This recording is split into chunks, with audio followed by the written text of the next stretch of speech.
नमस्कार. छत्रपती शिवाजी महाराजांच्या जन्माने व पदस्पर्शाने पावन झालेला तालुका. इतिहास, पर्यटन, किल्ले, ट्रेकिंग, निसर्ग संपदा, वैविध्यपूर्ण जैव संपदा, लेणी, विविध पशु, पक्षी, प्राणी, बिबट्या, कृषी पर्यटन अशी पर्यटनाची विविध अंगे एकाच ठिकाणी असलेला तालुका. निसर्गाने मुक्त असताना सौंदर्याची केलेली उधळण असलेला तालुका. जीर्णनगर या नावावरून ज्याचे नाव पडले तो तालुका महाराष्ट्रातील पहिला पर्यटन तालुका म्हणून ओळखला जाणारा माझा जुन्नर तालुका. पुणे जिल्ह्याच्या 90 किलोमीटरवर सह्याद्रीच्या कडेकपारीपासून 25 किलोमीटर अंतरावर वसलेला जुन्नर तालुका, ज्याला साहसी खेळांची पंढरी असे देखील म्हटले जाते. वंडाळीने नटलेला माझा जुन्नर तालुका पाहिला की आपोआपच तुकाराम महाराजांच्या अभंगाची आठवण येते. वृक्षवल्ली आम्हा सोयरी वनचरे, पक्षी सुस्वरे आळवीती. वृक्षवल्ली आम्हा सोयरी वनचरे, पक्षी सुस्वरे आळवीती. निसर्ग सौंदर्याने नटलेले 7 किल्ले माझ्या जुन्नर तालुक्यात आहेत. शिवजन्मस्थळ किल्ले शिवनेरी, नारायणगड, चावड, जीवधन, हडसर, निमगिरी व सिंदोळा. आपल्या संपूर्ण भारत देशात जुन्नर तालुका हा एकमेव असा तालुका आहे की जेथे सर्वाधिक 350 लेण्या आहेत.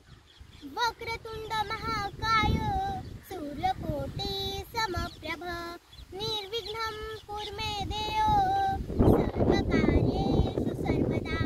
तालुक्यातील प्रसिद्ध मंदिरांमध्ये ओझरचा विघ्नेश्वर व लेण्याद्रीचा गिरिजात्मक या अष्टविनायकांचा समावेश होतो. जुन्नर तालुक्यात नाणेघाट, माळशेज घाट, दारा घाट, आणे घाट, लागाचा घाट या निसर्गरम्य घाटांचा व पर्यटकांना भुरळ घालणाऱ्या या घाटातील धबधब्यांचा समावेश होतो.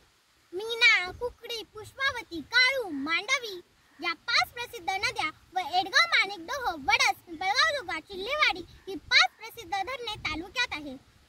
जुन्नर तालुक्यात खोडदची जागतिक महादुर्बीण आहे.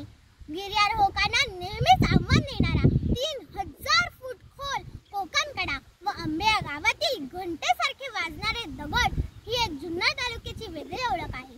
ओसारा, पराशर सारखी अनेक कृषी पर्यटन केंद्रे तालुक्यात आहेत.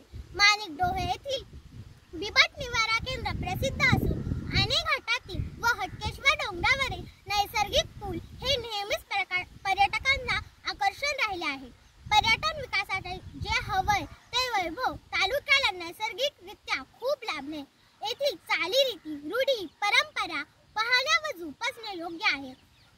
येथील आदिवासी संस्कृती विविधतेने नटलेली पाहायला मिळते. पर्यटन स्थळी आपण काही महत्त्वाचे नियम पाळणे गरजेचे आहे. पर्यटन स्थळांची निगा राखणे, प्लास्टिक कचरा रस्त्यात किंवा इतरत्र न टाकता सोबत घेऊन येणे.